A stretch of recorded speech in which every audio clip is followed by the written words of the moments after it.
Okay, I'm going to share with you some of the research that had conducted looking at distribution opportunities for restaurants and retail outlets in Ohio. Now, before I came to the university, I actually used to be a grower. And I sold to restaurants, farmers markets, and had a CSA. And when I came to the university, I really wanted to understand some of the issues that we faced out in the field, which was some of the motivation for conducting this research, which was funded by the Ohio Department of Agriculture and was titled Building Capacity for Local and Organic Ohio Proud Foods for Retail and Restaurant Distribution in Ohio. Nice, long, good academic title, right? So what I want to do today is really just focus on some of the results from the restaurant components of this study.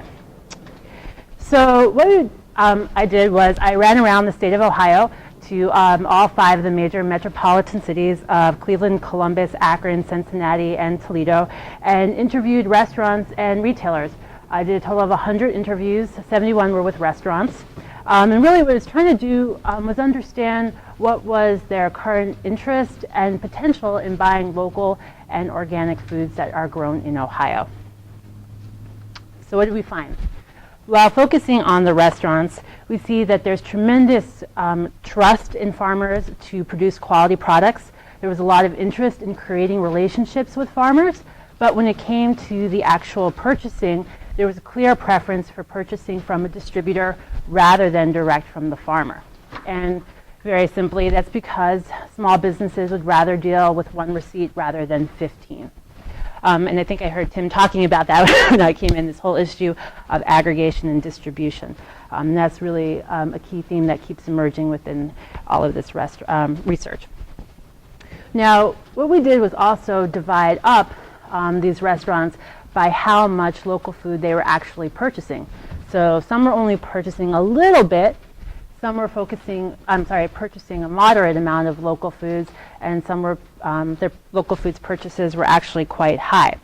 And when we compare their behaviors, we actually see some interesting and significant differences. The folks that were purchasing a lot of local food were most likely to display local on their menu. They were educating their employees about where local foods comes from, taking them on farm tours. They were talking to their customers about where local foods comes from and how it's produced in the farms that they were visiting. And we see that some of the chefs were actually shopping at the farmer's market. Some were even picking out seeds with the farmer and also picking up local foods at the farm itself. Now, looking at where restaurants are getting their information from and who are they talking to. What's interesting is that most of the restaurants were actually members of their local chamber of commerce. A much smaller percentage were members of the American Culinary Federation or Chefs Collaborative. And this provides some important cues when we're thinking about who do we need to engage with in the community if we're trying to create more opportunities for our farmers. Farmers traditionally don't interact with economic development organizations within their communities, but chefs are, and restaurants are interacting with their chambers of commerce.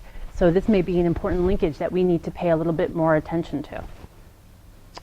Okay, looking at where restaurants are getting information, 70% are reporting the internet, and this study is a few years old, and so I'm sure that number's up, and that's great news for Market Maker and folks that are trying to engage in some internet sales.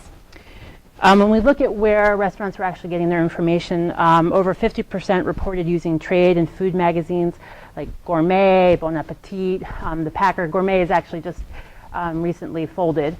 But there's lots of other cooking magazines that are out there, and that's important for producers to be paying attention to also, because when we get ideas about what should we be growing in our fields, what varieties, what are the genetics that we should be looking at, we can get great ideas about what the hot trends are going to be in the restaurants by reading their industry tools.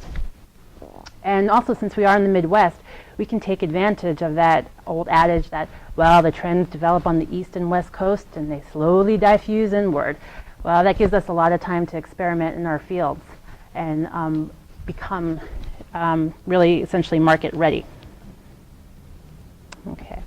And then finally, what was interesting is when we compare the different cities that we went to, we see that regions were actually more likely to purchase local and organic foods when either farmer chef networks were in place, or if there were groups of growers collectively marketing and distributing their products.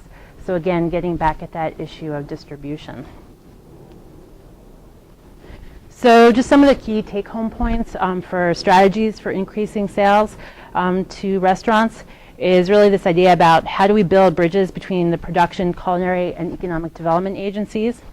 There's probably more luck in focusing on chef and independently owned restaurants than focusing in on national chains.